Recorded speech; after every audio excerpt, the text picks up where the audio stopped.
नमस्कार. लीनाचे स्वयंपाकघरमध्ये मी लीना आपलं स्वागत करते. उन्हाळ्याच्या दुपारसाठी खास गारेगार तसेच शरीराला हायड्रेट ठेवणारा आणि चवीला भारी लागणारा खरबुजाचा ज्यूस कसा बनवायचा ते आज आपण बघणार आहोत. चला तर मग आजच्या या रेसिपीला सुरुवात करूया.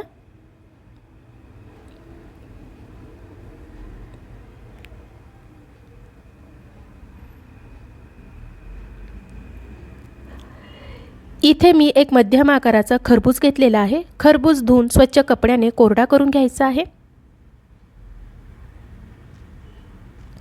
सुरीने या पद्धतीने चिरून त्याचे 2 भाग करून घ्यायचे आहेत.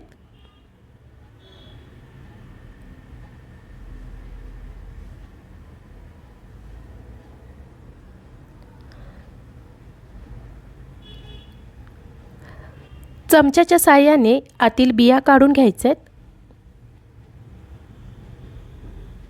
हे बघा या पद्धतीने. खरबुजाच्या बिया काढून झालेल्या आहेत. परत आपण या पद्धतीने चिरून गर काढून साल बाजूला काढायची आहे आणि चौकोनी फोडी करून घ्यायच्या आहेत. फोडी केल्यामुळे बारीक लवकर होण्यास मदत होईल. हे फळ जीवनसत्व सी, ए, B6 आणि पोटॅशियमने समृद्ध आहे. तसेच उन्हाळ्यात आपल्या शरीराला थंड हायड्रेट ठेवण्यास याचा उपयोग होतो आणि याच्यातील फायबरमुळे पचन सुधारण्यास मदत होते.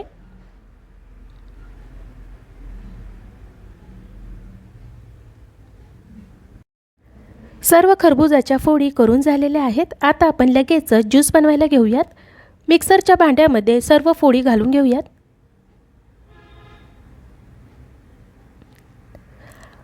बारीक करताना सुरुवातीलाच पाणी घालायचं नाही आहे, तसंच फिरवून घ्यायचं आहे. 1 ते 2 मिनिट फिरवून झाल्यावर बऱ्याचशाच फोडी आपल्या बारीक झालेल्या आहेत. खरबूज कमी गोड असल्यामुळे 5 टेबलस्पून साखर घेत आहे. खरबूज किती गोड आहे त्याप्रमाणे तुम्ही साखर घ्यायचे. तसेच आपण थोडं याच्यामध्ये पाणी देखील घालणार आहोत, त्यामुळे साखरेचे प्रमाण थोडंसं जास्त घेतलं आहे. अगदी थोडी पुदिन्याची पाने घालूया. ज्यूस पिताना खरबुजाची चव जाणवली पाहिजे, त्यामुळे पानाचा वापर कमी केला आहे. अर्धा लिंबूचा रस घालूया. आंबट चव बॅलन्स करण्यासाठी पाव चमचा मीठ घालूया. मीठ ऐच्छिक आहे. पाऊण ग्लास पाणी घेतलेलं आहे. अर्धा ग्लासच पाणी घालत आहे. आपल्याला हा ज्यूस फार पातळ नको आहे. आता भांड्याला झाकण लावून 2 ते 3 मिनिटे फिरवून घेऊयात, म्हणजे साखर, पुदिन्याची पाने छान बारीक होईल. तसेच लिंबाचा रस आणि मीठ व्यवस्थित मिक्स होईल. फिरवून झाल्यानंतर पाहूयात. बघा ज्यूस आपला जास्त पातळ किंवा दाट झालेला नाही आहे. असंच आपल्याला पाहिजे होता. ज्यूस प्यायला दाणेदार छान वाटतो म्हणून गाळून घेणार नाही आहे. तुम्हाला असा ज्यूस प्यायला आवडत नसेल तर गाळणीने गाळून घेऊ शकता. आता आपण ज्यूस सर्व करून घेऊयात. ग्लासमध्ये ज्यूस ओतूया. याच्यामध्ये तुम्ही बर्फाचे तुकडे घालू शकता किंवा सब्जा भिजत घालून याच्यामध्ये सुद्धा वापरू शकता.